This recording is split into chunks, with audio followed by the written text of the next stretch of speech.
partir de este momento, en Radio Internacional, El Contador, con José Luis Benejam.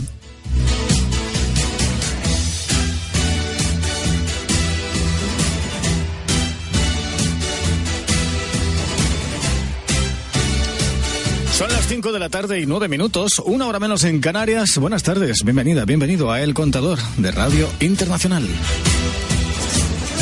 Le acompañaré, si usted así lo desea, hasta las 8 de la tarde. Serán las 7 en Canarias.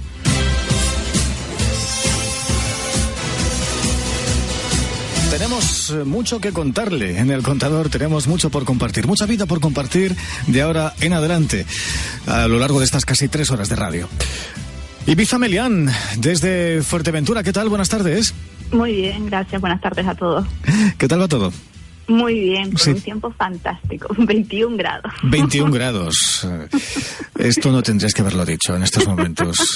Que me Ibiza. gusta poner los dientes largos. Sí, lo sé. Y lo haces muy bien y además tienes motivos, hay que reconocerlo. Esos 21 grados ya los quisiéramos aquí. De todas maneras, ya sabes, siempre a todos nos gusta quejarnos, ¿eh? Cuando hace frío porque hace frío, cuando hace calor porque hace calor. Que llueve, pues qué fastidio lo de la lluvia. Que no llueve, me cacho en la mar. ¿Cómo es posible que no llueva con lo necesario que es que llueva? En fin, ya sabes, siempre aquí tenemos queremos lo que no tenemos. No tenemos ese problema. Claro. Bueno, aunque problemas de agua en Canarias ha habido siempre, ¿no? Sí, lo que pasa es que en la isla de Fuerteventura, hay que recordar toda la historia que tiene Fuerteventura. Aquí todos los dictadores se quitaban a la gente y los mandaban a Fuerteventura. Unamuno, el contubernio de Múnich, Joaquín Satrústegui, estuvo en la isla también. Y era en una época difícil, no había agua, la tierra era difícil sacarla hacia adelante y mucha de la gente de aquí de Fuerteventura se emigraba. Mucha de gente de aquí se fue lo que es al Sáhara español y demás. Sí es verdad que después vino la revolución turística y ha cambiado todo completamente y ahora vivimos de desaladoras y prácticamente el monocultivo del turismo, o sea que ya el agua está bien, pero por ejemplo lo que se utiliza para plantaciones suelen ser normalmente aguas depuradas. Dicho queda. Ha cambiado todo. Dicho queda. Rosario Zanabria, de la Asociación de Ciudadanos Peruanos en España. ¿Qué tal? Buenas tardes. Buenas tardes. ¿Todo bien? Pues con prisas llegando, pero pero nos acompaña la lluvia, que viene bien también. Ya lo creo. Y más en España, y más en Madrid, ahora, en la capital. Sí, que hay que limpiar mucho. Sí. Pero bueno, y la nieve también en varios lugares de España. Hay que tomar previsiones y hay que ponernos bajo paraguas. Así es. Parece que hay pacto entre Junts per Catalunya y Esquerra Republicana de Cataluña, aunque en realidad este pacto parece que no tiene por qué garantizar la investidura de Carles Puigdemont como presidente de la Generalitat, ¿no? Rosario, Ibiza, cualquiera de las dos. Decir que la investidura se torna un poco complicada, ¿no? Porque tendrían que extender al máximo el reglamento, ya que lo lógico sería que volviera Puigdemont a Cataluña y se le pudiera investir como se ha investido al resto de presidentes a lo largo de la historia. Pero se quiere hacer una interpretación extensiva de lo que no dice el reglamento, con lo cual yo creo que es una situación complicada. No sé si la dimisión del político de Esquerra Republicana tiene algo que ver con esto, ¿no? Seguramente no, pero cabrían las cábalas de que si lo querían poner como representante de la mesa del Parlamento, una decisión, alguien se arriesga a tomar una decisión como esta, volvería a llevar otra vez a abrir una línea judicial. Sí es verdad que las leyes se pueden interpretar, y se pueden interpretar porque es imposible recoger en todas las leyes todos los casos, pero un caso como este requeriría una interpretación extensiva y no se tendría que conjugar además con el artículo 23 de la Constitución del derecho de participación. Y no sé yo si encajaría bien o no. En principio, Puigdemont y Rovira, el primero en representación del PDeCAT, por cierto, PDeCAT del que dimitió como presidente Artur Mas muy recientemente, y Rovira en representación de Esquerra Republicana de Cataluña, acordaron iniciar una legislatura juntos, de forma coordinada, apoyándose mutuamente, y votar una mesa del Parlament con mayoría independentista, con 4 miembros repartidos a partes iguales. Sí, esta sigue siendo una gran incertidumbre, a ver cómo se ajusta el derecho a esta nueva situación, antes no vista. Y claro, habrá que dialogar mucho para que los intereses de los ciudadanos estén por encima de cualquier acuerdo político. No obstante, del año pasado ahora seguimos con estas interrogantes. De todas formas, decir que para los juristas, desde luego, todos estos casos son apasionantes. Para el pueblo está claro que no, pero como jurista es totalmente apasionante porque están abriendo continuamente interpretaciones nuevas del derecho, ¿no? Y volvemos a sacar sentencias del Constitucional que seguramente se estudiarán en las escuelas de derecho a lo largo de los años, desde ese punto de vista. Pero también es verdad que es una pena que, como dice Rosario, sigamos en el mismo punto en el que estábamos anteriormente, un enfrentamiento continuo entre unos y otros. Eso de tener una legislatura sosegada en el que se piense en el ciudadano y en resolver los problemas, me da la sensación de que no, de que seguimos en la línea. Y si se encona más la situación, todavía podría ir a peor, porque supongamos que realmente Puigdemont se le llega a erigir como presidente y el resto de partidos lo recurren constitucionalmente. Se daría un acto nulo de pleno derecho puesto que se ha incumplido una norma básica. Volvemos a entrar en contradicciones jurídicas. Y después también, si ellos siguen en la tesitura de la declaración unilateral de independencia, estaríamos hablando de una asociación que se constituye para cometer algo que ya saben que es incorrecto, que es un delito. ¿Se podría ilegalizar a determinadas formaciones? Yo creo que por estos derroteros, desde luego, muy poco se va a sacar desde el punto de vista ciudadano. Parece que Rovira ha convencido a Carles Puigdemont de que se olvide de ser presidente digital, ¿no? Vía plasma, vía monitores. A distancia, ¿no? A distancia, a fin de cuentas, sí.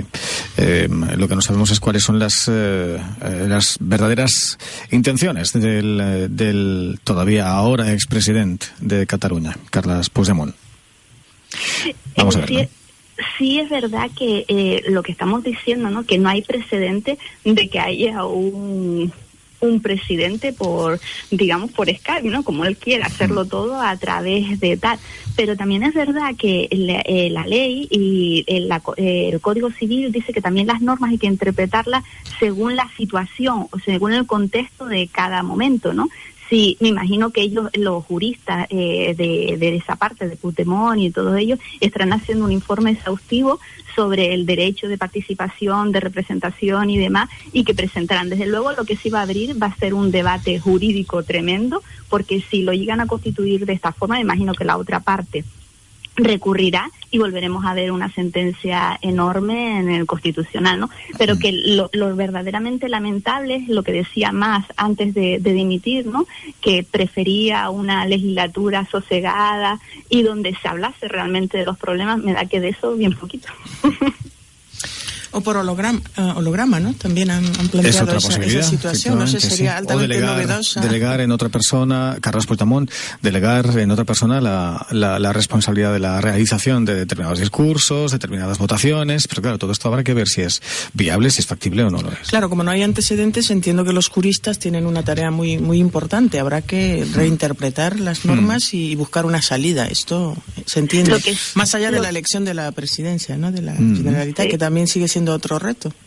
Lo que sí es verdad es que yo me imagino que ahora mismo los letrados de la Cámara estarán mirándolo muy mucho, porque entiendo que ningún funcionario va a aprobar algo donde haya la mínima duda, porque saben lo que se juegan. Al final te juega que te condenen por un delito de prevaricación y que pierdas tu puesto de trabajo y tu sustento para que estés preparado durante muchísimos años y al que llevas ejerciendo, ¿no? Con lo cual, y lo que vamos a ver es una legislatura marcada judicialmente con totalidad, porque no solo todavía hay presos políticos que están presos en la cárcel, estamos hablando de prisión preventiva, sino que cuando termine la instrucción habrá que abrir un juicio oral y demás. Y estamos hablando de delitos como prevaricación y malversación de caudales públicos, porque hay que recordar que malversación de caudales públicos no solo es coger dinero de la caja común y meterse en el bolsillo, sino también utilizar los recursos de la administración pública para un fin distinto del que fueron puestos. Es decir, si yo cojo el coche del ayuntamiento o de tal para un uso privativo mío y no de la administración pública, estaría cometiendo malversación de caudales públicos, ¿no? Estamos diciendo que si hubo dinero que se destinó presuntamente, todo esto es presunto porque no hay ninguna condena, se destinó presuntamente a realizar esa votación cuando se sabía y se había dicho por parte del Constitucional de que no era correcta y de que no era legal, pues estaríamos hablando de diferentes presuntos delitos. Parece que la ANC y Òmnium Cultural pretenden convertir el Barça-Celta en un nuevo acto de apoyo a los presos.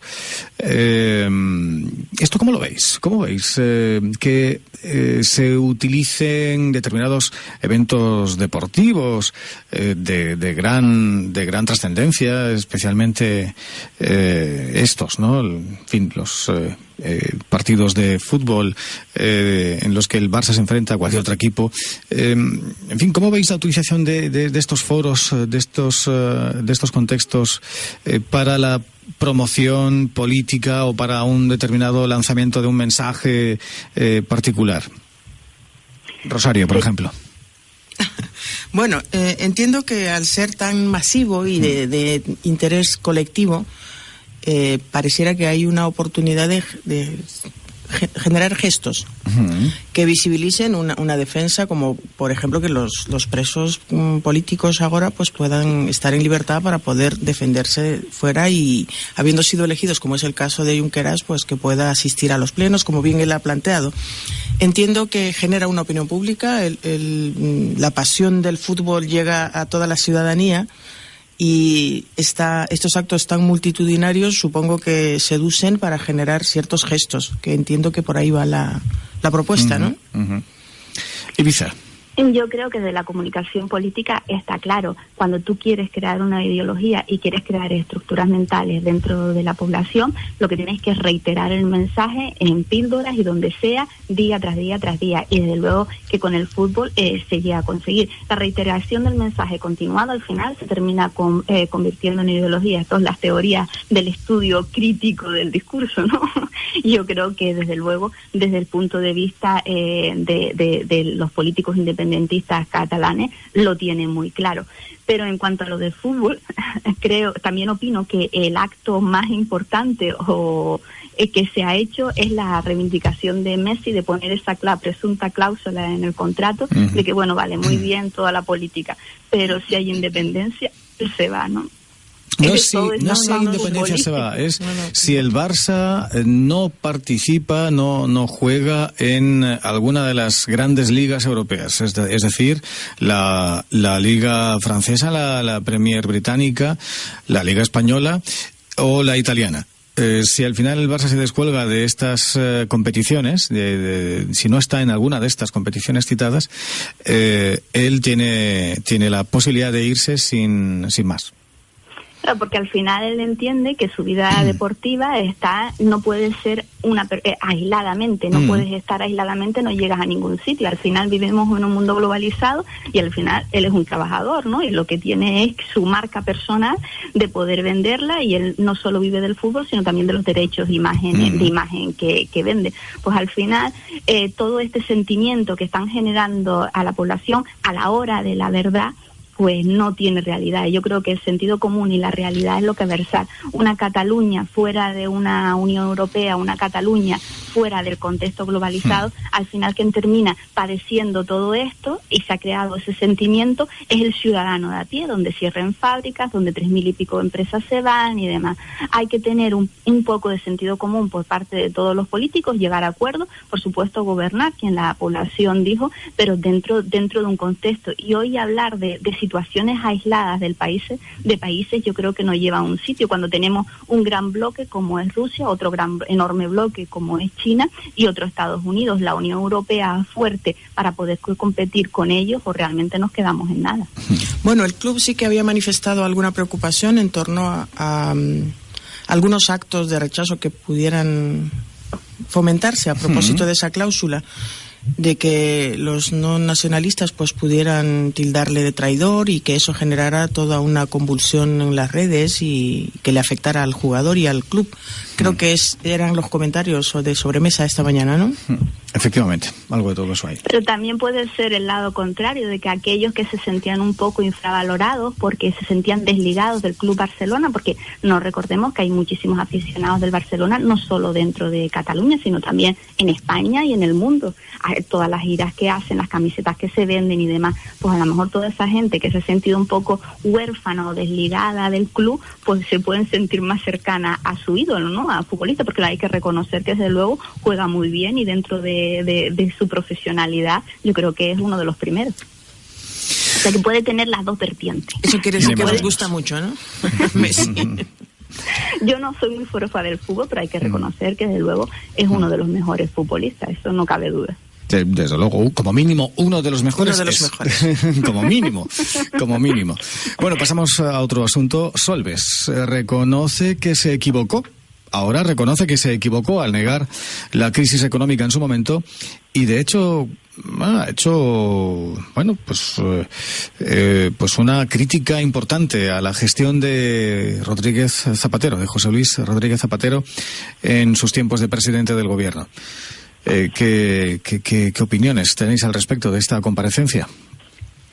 Hay que recordar, si nos retrotraemos al tiempo, aquellas declaraciones de España está en la Champions League, ¿no era? Estamos en la Champions League. Todo esto venía cuando fue toda la crisis del 2008 a nivel mundial. Se requirió por parte del G20 que los bancos se recapitalizaran, es decir, que tuvieran una mayor cantidad de dinero dentro de los bancos. Si recordamos, antes de la gran crisis, solo tenía que tener el porcentaje dentro del banco de los apuntes contables, solo era del 2%. Después de la crisis, en el 31 del 2010, el G20 dice que la entidad financiera tiene la obligación de tener un 4,5% del dinero depositado. El resto se empleaba para préstamos. Sin embargo, en España se decía que no era necesario porque los bancos estaban bastante fuertes. ¿Cuál fue el problema de todas formas en España? Y que hay que tenerlo en cuenta. Fueron más que los bancos, fueron las cajas. Estamos hablando de Caja Castilla-La Mancha, Caja Sur, Caja de Ahorros del Mediterráneo, Banca de Valencia, Banca, Caixa Cataluña, Nova Caixa Galicia, UNIM, que fue, digamos, que todo este grosso, ¿no? Claro, si no se reconoció en aquel momento de que teníamos un problema, y no solo por parte del gobierno, sino también recuerdo que se hicieron test que venían de Europa y no alertaron nada. Todo esto trajo la vorágine que trajo con las preferentes y demás.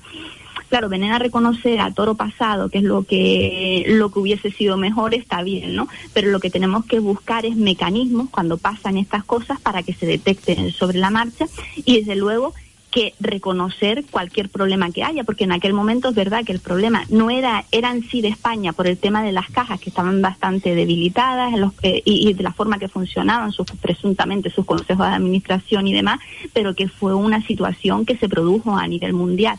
El diagnóstico fue lo que falló quizás en España. Sí, hace un mea culpa y hacen referencia a que no se fue lo suficientemente valientes para enfrentar lo que venía. O no lo supieron ver o no lo gestionaron bien. Bueno, ha pasado mucho tiempo de entonces ahora y yo creo que estos dos últimos gobiernos ya podrían reconvertir esa situación. Entiendo que toda reflexión es agradecida y que eso pueda encauzar una nueva lectura de la situación, pues puede venir bien. Entiendo que es un experto y que habría que ver las últimas líneas de recomendación que hace, ¿no? Más allá de reconocer que lo que no se hizo bien no estuvo bien, pero que, bueno, hay que situarnos en el ahora y ver qué líneas son las propuestas que él hace. Sí, a fin de cuentas, de lo que estamos hablando es de lo siguiente, y es que en la campaña electoral del año 2008, cuando la crisis financiera internacional estaba fuera de toda discusión, el entonces vicepresidente económico, Pedro Solbes, fue el encargado de defender las bondades de la economía española ante los electores. a pesar de los problemas de competitividad, déficit por cuenta corriente y excesos del crédito. Solbes defendió que España se enfrentaba a una desaceleración. Ese era el término, ¿no?, utilizado tantas veces en aquella época. Desaceleración puntual de la economía nacional que se prolongaría durante 2009 y que se superaría, que quedaría zanjada a lo largo del año siguiente, de 2010. Bueno, pues el tiempo pues le ha ido quitando la razón, aunque él ahora, en esta comparecencia, en el Congreso de los Diputados, en esta comisión de investigación de la crisis económica de aquellos años, también ha dicho que de alguna forma el que tomaba las decisiones, el que dirigía el rumbo de la gestión económica del Estado desde el gobierno era el propio presidente Zapatero, ¿no? Y bueno, pues le ha achacado al expresidente Zapatero, al ahora expresidente Zapatero, por buena parte de los errores de aquella época. Bueno, también a José María Aznar hace referencia que por la creación de la burbuja inmobiliaria, que también fomentó, quiero decir, que ha hecho una lectura al pasado, no solo al gobierno de Zapatero, ¿no? Enfatizaba. Correcto. Sí, así es. No me parece tampoco lógico echarle la culpa a todo el mundo tiene la culpa, menos yo, era el ministro de Economía. Y vicepresidente de la época, además de ministro de Economía. No estoy diciendo que desde luego que se puedan, pero en España, no lo digo por él, sino por todo el mundo, al final caemos en que siempre la culpa es de todo el mundo menos nuestra, ¿no? Pues hay que reconocerlo. En esa campaña que tú comentas, José Luis, se decía, España tiene el sistema más financiero más sólido del mundo. Y después de eso vino toda la debacle, que nuestros bancos no necesitaban, cuando se estaba recapitalizando los bancos de otros países en Europa, nosotros decíamos que nuestros bancos no necesitaban una recapitalización ninguna. Y después sucedió otra cosa más, que fue cuando todo el tema de las preferentes. Si a partir del crack de 1929 se divide lo que es la banca de inversión del resto de la banca de depósitos y demás, aquí como que se mezcló presuntamente un poquito todo, ¿no?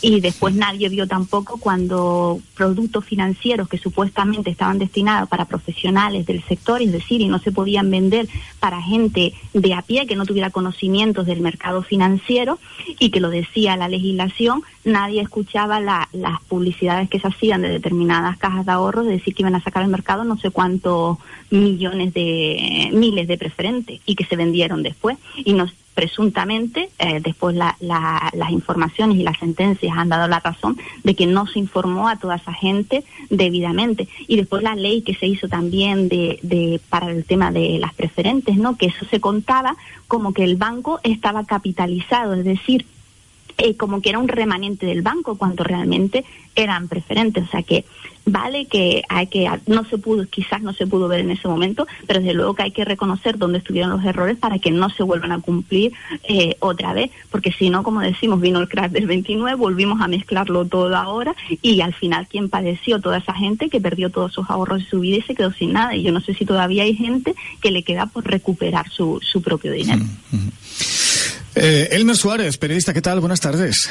Muy buenas tardes, José Luis, y muy buenas tardes a los oyentes. ¿Qué tal? ¿Cómo estás? ¿Qué tal todo? Muy bien, muy preocupado con lo que uno ve cada vez que hay comparecencias y cada vez que hay audiencias con estas personas que están siendo investigadas por casos de corrupción y por los manejos de los fondos públicos, y además con el desparpajo que se presentan y con la prepotencia y con ese sentido de inocencia y de que yo lo que hice fue recibir lo que me entregaron y yo no quería nada. Me parece muy preocupante que frente a una situación tan delicada y donde se tuvo la responsabilidad y pues la decisión de hacer cosas con dinero que era ajeno, pues la situación sea así tan tranquila, y yo no tengo nada que ver y yo no tengo la culpa. Por cierto, hablando de culpas y de responsabilidades o de asumir responsabilidades, me gustaría comentar que parece que ha quedado demostrado, presuntamente demostrado, que la Generalitat de Cataluña pagó con fondos del Estado parte de los gastos que supuso la realización del referéndum del 1 de octubre. Esto es lo que evidencian unos documentos que se habrían encontrado entre las montañas de papel que tenían como destino una incineradora del Besòs en Barcelona, a donde habían llevado esa documentación documentación para ser quemada los Mossos de Escuadra. Finalmente se lo impidieron. Efectivos de la Policía Nacional requisaron esos documentos, esas montañas de papel, las llevaron al juzgado pertinente, se han analizado todos esos documentos y se han encontrado los que vienen a acreditar supuestamente este desvío de 3 millones de euros por parte de la Generalitat de Cataluña hacia bueno, pues menesteres propios de la organización del referéndum y cuestiones adyacentes, ¿no?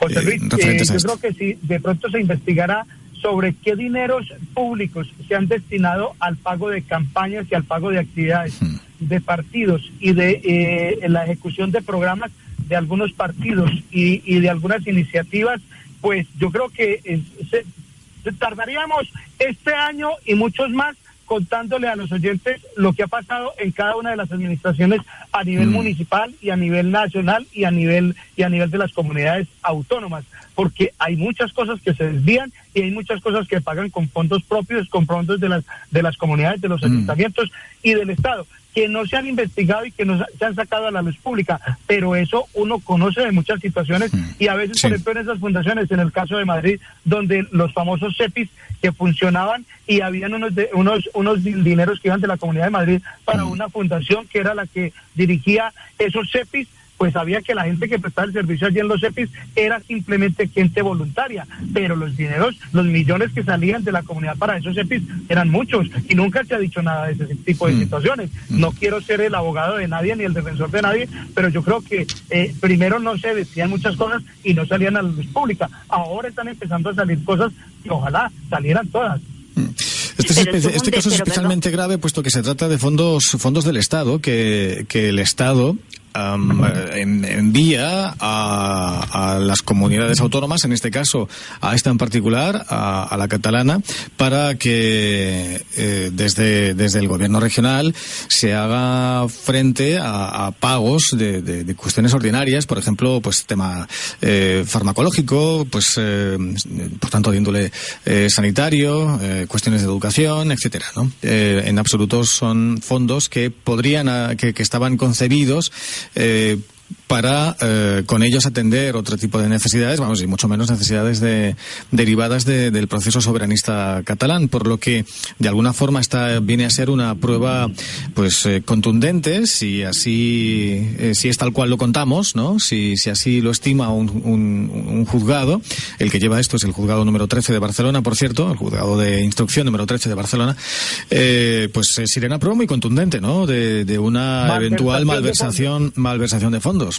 Sí. Claro, es que hay que tener en cuenta que estamos hablando, independientemente de que en otros sitios también hay muchísimas condenas sobre esto en España y hay que mirar la sentencia. Estamos hablando de un presunto delito de malversación de caudales públicos, con lo cual vale que se tendrá que investigar en otro y la oportuna, cuando se pone una denuncia, además hay que justificarla y hay que emitir pruebas, pero en este caso es que resulta que presuntamente se han encontrado las pruebas y que las tenemos ahí de un presunto delito de malversación de caudales públicos. Y como decimos, eran fondos que se detraen de la caja general y que pudieran ir a otra comunidad autónoma u otro sitio del resto de los españoles para un gasto que desde luego que no era el correcto. Sí, no creo que tenga justificación. No eran recursos propios de la Generalitat, vaya, para que nos entendamos, efectivamente. No. Y después que al final los catalanes son también españoles, y luego que es bastante triste que las listas de espera en Cataluña, lo estamos viendo con esto de las gripes y todo, como hay las salas de espera con muchísima gente,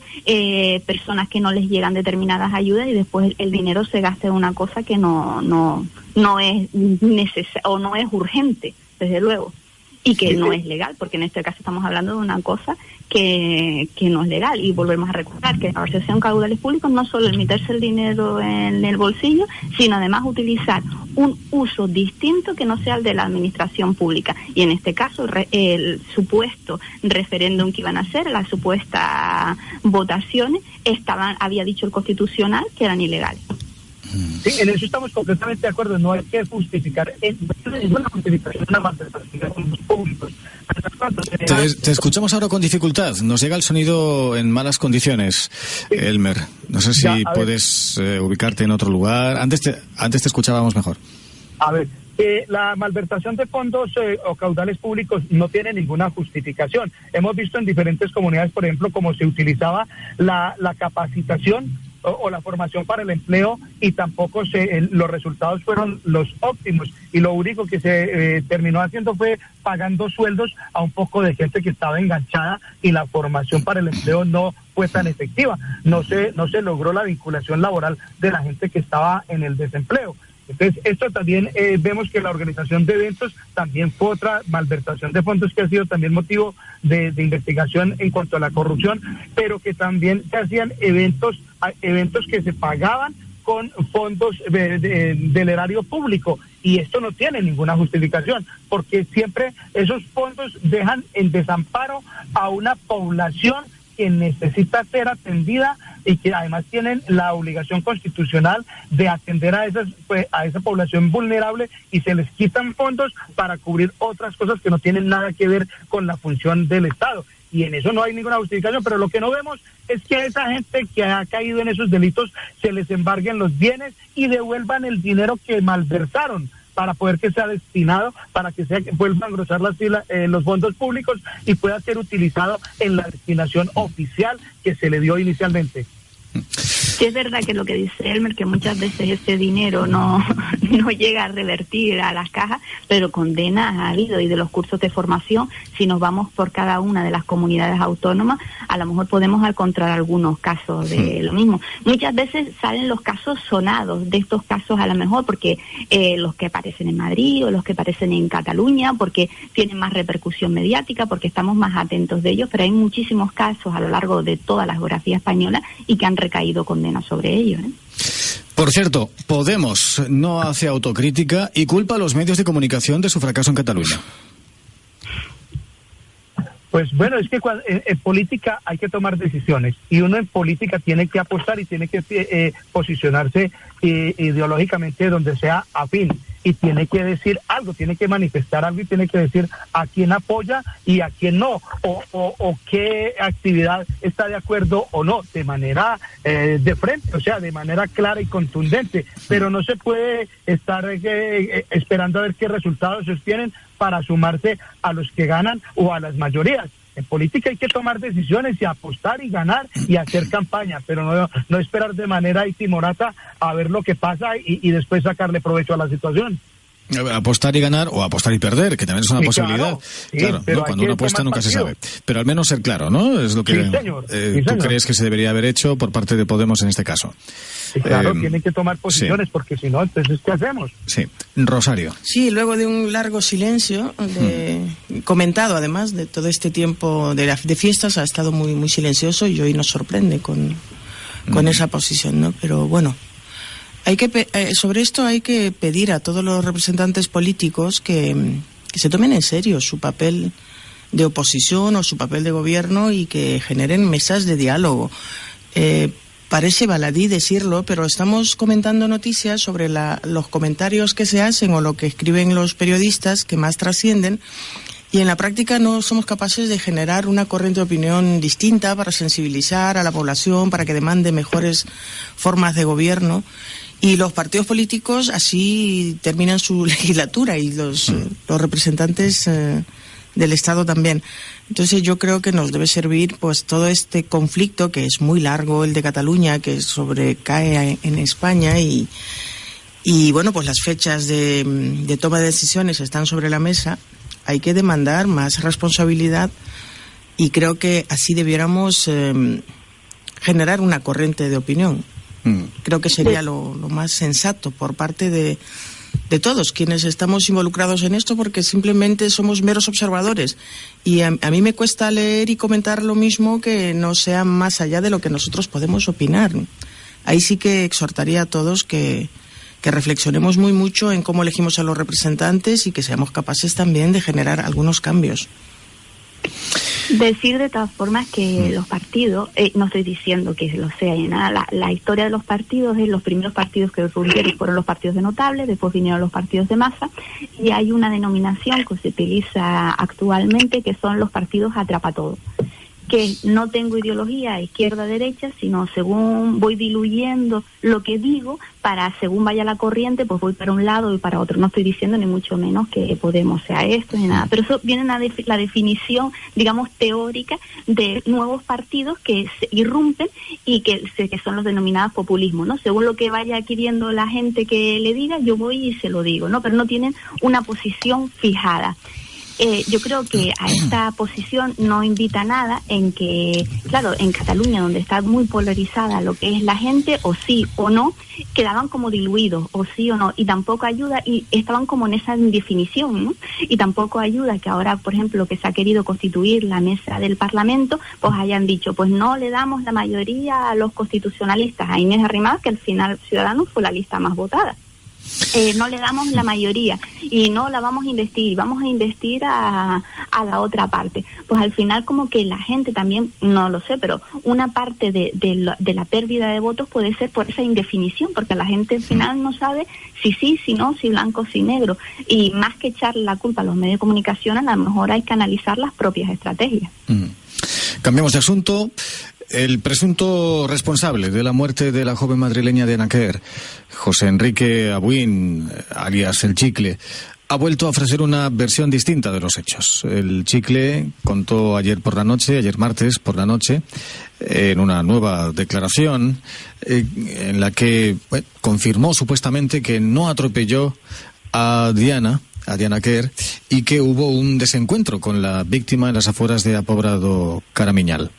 Esta es una nueva declaración, se desdice de lo anteriormente dicho y son ya varias las interpretaciones, las lecturas, las versiones que él ha ofrecido a los investigadores y también al juez.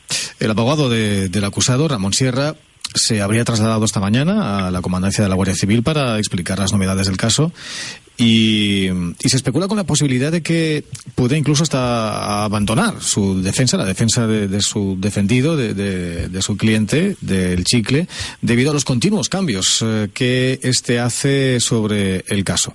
Esta decisión coincide también con el resultado preliminar de la autopsia al cuerpo de Diana, la autopsia realizada hace escasas fechas, de la que ya se tiene este informe, este resultado, que hoy mismo precisamente ha sido entregado a las partes y que viene a confirmar que no hubo atropello. Y con nosotros se encuentra ya en estos momentos, a las 6:15, 1 hora menos en Canarias, en Radio Internacional, Francisco Canals, experto en este tipo de informaciones. ¿Qué tal, compañero? ¿Cómo estás? Buenas tardes. Hola, ¿qué tal? Buenas tardes. ¿Qué información tienes al respecto de lo que acabo de contar? Bueno, hay que decir que mucho se ha dicho y mucho se ha publicado sobre el tema de Diana Quer, el tema de la autopsia, la supuesta implicación de la mujer del Chicle, que sigue siendo uno de los temas abiertos. Recordemos que el juez ha cerrado diligencias, ha sobreseído el caso al entender que la geolocalización del teléfono móvil apuntaba al hecho de que la mujer hubiera estado en su casa, en su domicilio, en el momento, el día y lugar de los hechos. Lo que pasa es que estamos hablando, cuidado, de criminales, de personas que son muy listas, es decir, también de la misma manera que con el teléfono móvil se puede geolocalizar a un delincuente, también se puede despistar a la policía.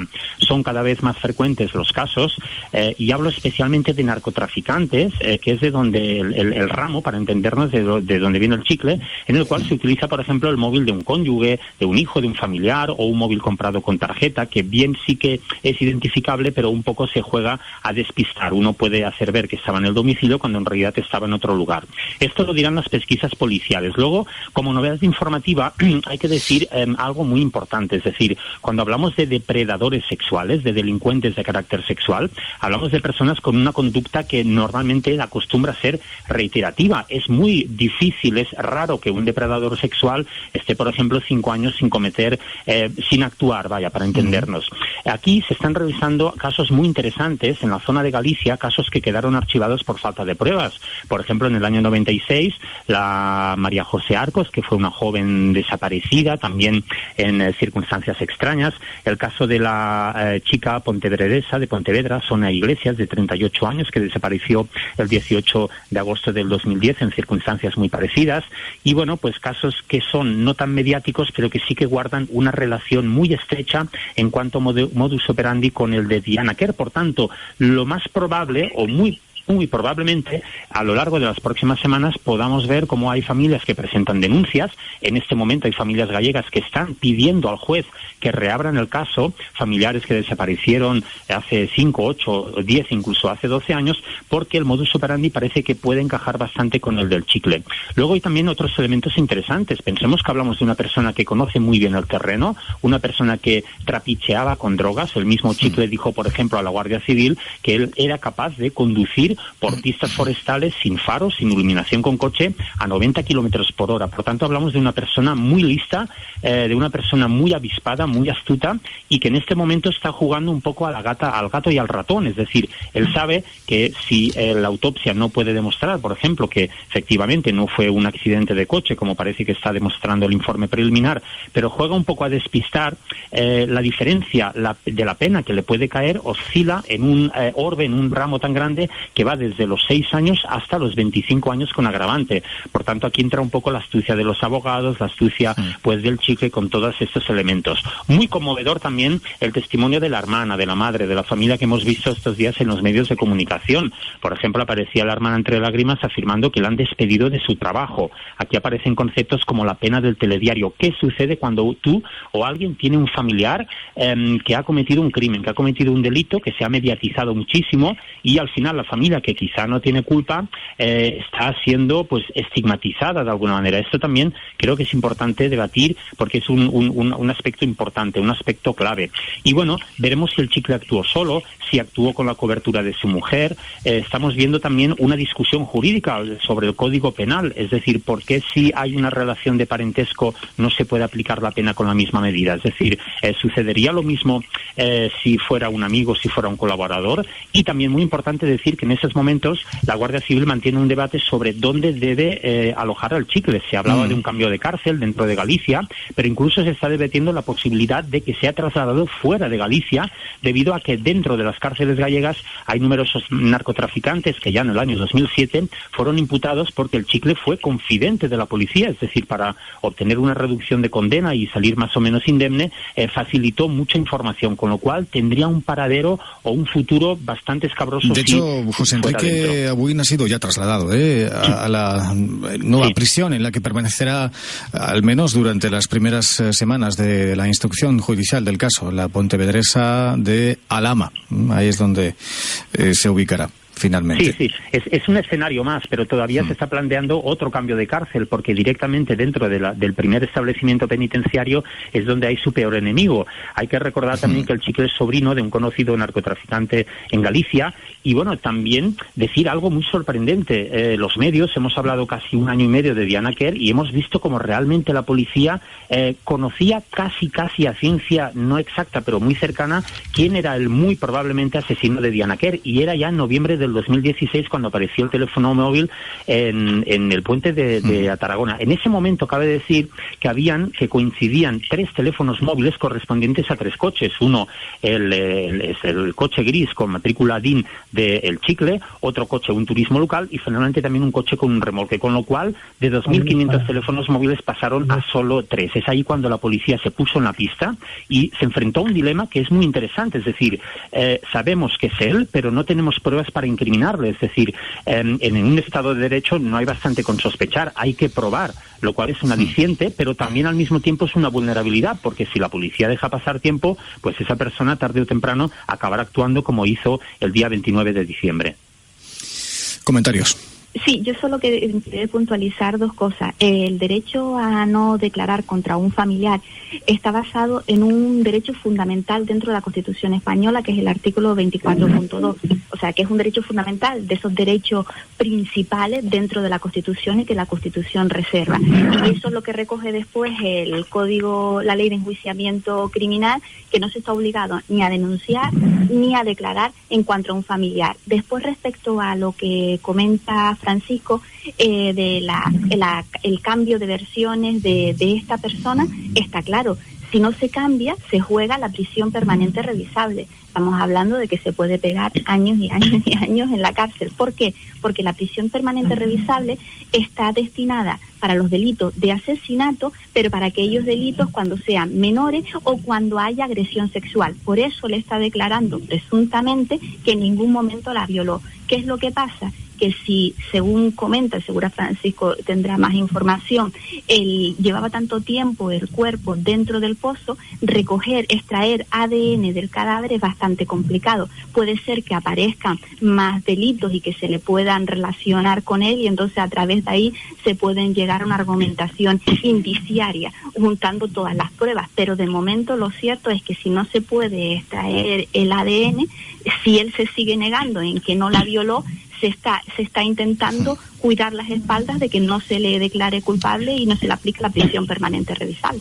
Elmer. Al final, iba a decir que al final es un debate entre lo jurídico y lo policial, porque muchas veces también la Guardia Civil, la UCO, la Unidad Central Operativa, que ha llevado las diligencias del caso, también a veces expresa su frustración, ¿no? ¿Cómo puede ser que por determinados preceptos legales a veces no puedan detener un delincuente? O, por ejemplo, cuando se archivó provisionalmente el caso de Diana Quer, habían policías que estaban sobre la pista. Cabe decir que el caso de Diana Quer ha movilizado directamente a más de 150 funcionarios de policía, lo cual es una cifra considerable. Aquí se ha abierto también un debate social sobre otros casos de desapariciones que también son de riesgo, pero que quizá no han sido tan mediatizadas como el de Diana Quer.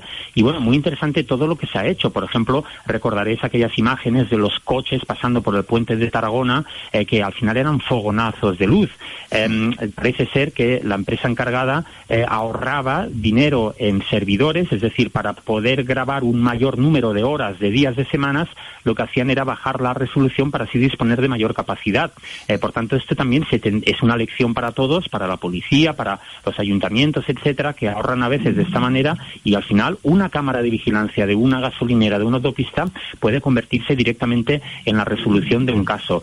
Yo apunto a que vamos a conocer más cosas, más acontecimientos, probablemente, muy probablemente, vamos a ver como otras víctimas, como el Chicle, incluso no descartemos que pueda confesar haber sido el asesino de otras víctimas. Es algo que no hemos de descartar. Por el modus operandi, por la zona, el ámbito geográfico, también hay una teoría que se llama en ciencias criminológicas la teoría del punto medio. Es decir, si cogemos un mapa y vamos trazando X o ponemos pegatinas, sabemos que el delincuente siempre tiene tendencia a actuar en el punto medio ubicado en un círculo, en un radio donde ha cometido crímenes. Es un tema de círculo de seguridad, ¿no? La persona se desplaza en una u otra dirección. Por tanto, ahora mismo hay muchas teorías que, repito, son teorías, no son ni evidencias ni pruebas, que apuntan a que muy probablemente él pueda haber cometido una cadena de acciones delictivas, lo cual, pues bueno, deja entrever que es un personaje cuanto menos bastante listo. Elmer. Sí, señor, pues a mí lo que me preocupa es que cada rato nos toca ver cómo se producen este tipo de situaciones donde delincuentes cometen los más atroces delitos y sin embargo la justicia no puede contra ellos. Ellos terminan manejando los procesos. De acuerdo a las versiones que van cambiando cada vez que son puestos ante los jueces, pues ellos van cambiando sus declaraciones y hacen que todos los procesos de investigación pues cumplan sus tiempos y a veces no se culmina pues viendo la justicia aplicada con el rigor y con el caso en que la intensidad o lo horripilante del delito que hayan cometido. No es solamente este caso, y vemos cómo se conocían muchos antecedentes, los vínculos que tenía, la disciplina que tenía de narcotraficante y demás, y sin embargo pues estaba en la calle, y después por un caso fortuito fue que se vino a otra vez a recuperar, porque la insistencia de él en la acción delictiva fue que le hizo ser otra vez detenido. Pero sin embargo la justicia no vemos como con ese rigor para que las cosas se den y que cada vez cambien de versión, de declaración, y vuelva a empezar la investigación por otra ruta de acuerdo con la declaración del delincuente. Rosario. Bueno, estos son los gajes de un procedimiento judicial propio, cuyas estrategias de la defensa o las pesquisas de la policía nos permiten vivirlo minuto a minuto, y eso evidentemente pues nos genera unas ciertas situaciones, primero de preocupación porque se aplique la justicia y se castigue al culpable, que se tenga eficacia en todo el procedimiento. Y por otro lado, pues también tener una oportunidad de sensibilidad con el sufrimiento de la familia, que al ser un expediente tan público y tan abierto, pues no podrá tener tranquilidad. Y eso, supongo que quienes estamos acompañando todo este proceso día a día, pues tenemos que transmitirle energía y darle fuerza para que sobrelleve toda la situación. No obstante, esto sí que permite visibilizar que en todo el marco de la violencia de género se está intentando abrir a las estadísticas de las mujeres que son asesinadas por los maltratadores y hay un vínculo familiar.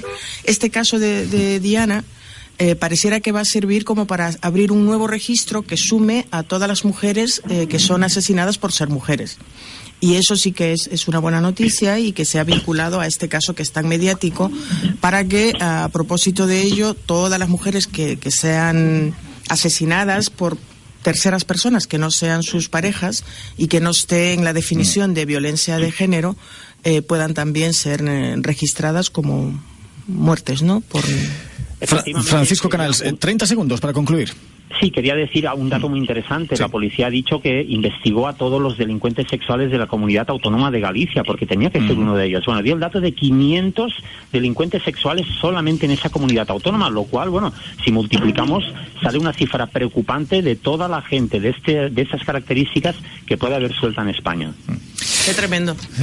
Gracias a todos, Elmer Suárez, Rosario Zanabria, Francisco Canals, Ibiza Melián, muchísimas gracias. Y hasta el próximo miércoles. Hasta el próximo miércoles. Feliz fin de semana. Buena semana.